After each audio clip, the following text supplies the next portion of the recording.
They are still in the gates, and of course, you know what?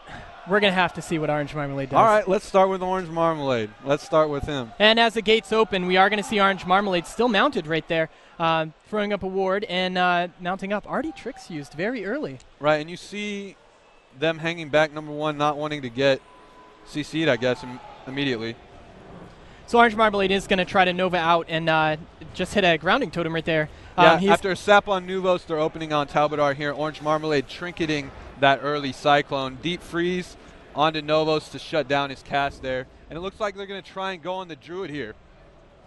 Now, Orange Marmalade is going to be looking to, do a lot of damage to the Druid right now, but they know they're going to take a lot of damage from Novos right now. Man, they are putting a lot of pressure out onto the Druid, down to half health right now. Right, and number one hit off some mana burns on him right there, which was interesting. I'm not sure if running him out of mana is the best strategy here. But you see the Talbadar dotting up number one, an interesting strategy actually to go for the Priest. I wonder why they're doing that.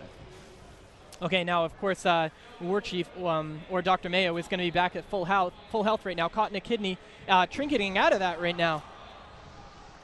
Right, and you see that there's not an entire amount of damage, it looks like, out from Talbadar's team right now. They're just sitting on the Druid more or less right now. Loaded is, and not a lot of damage overall, actually. It seems like both teams kind of preventing the other from doing much. We see a nice death on the poly there by Talbadar as Sats opens again onto Dr. Mayo.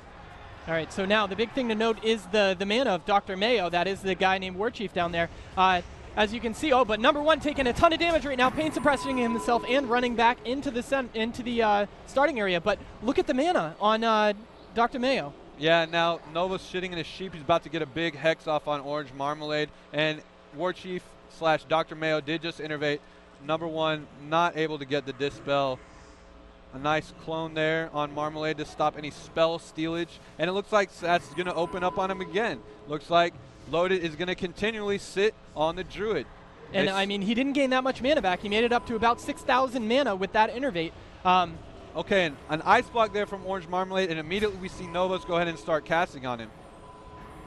But Talbadar just doesn't seem to be getting any damage on him. He's going back to number one. Now Dr. Mayo is putting out a lot of pressure with those Cyclones. We see him cycling back and forth between number one and Sats to stop the damage. And Talbadar just used a Dispersion on that kidney shot there. Took almost no damage in that reopener from Loaded, so nice use there. You see a good fear onto number one here. He's feared out into the open. We could possibly see a swap to him, but there's the Bloodlust now, but Talbadar's in his sheep. He trinkets it, and it looks like they're going to be going big on number one. Silence is using, oh my goodness, that was a lot of damage. Down he goes.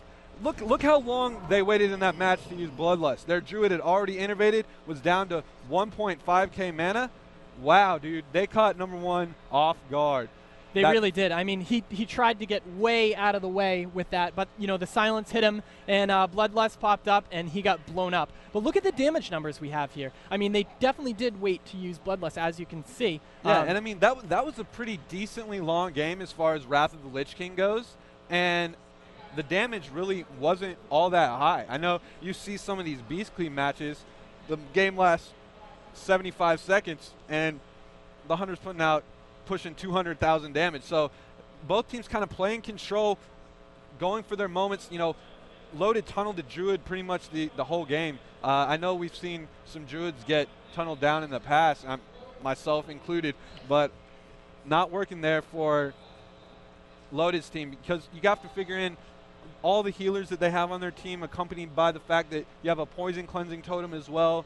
You have the root totem from the elemental shaman. So many peels for that Druid, especially when he can break his roots. I'm really not sure if that was the best strategy for they almost made it happen, though. I mean, he hit his innervate, didn't gain that much mana from it, but you know, they were starting to drop him down, and they switched to Talbadar once the Druid was out of mana. I'm not sure if that was their plan from the beginning or what. Right, but honestly, I'm surprised that Talbadar's team waited that long.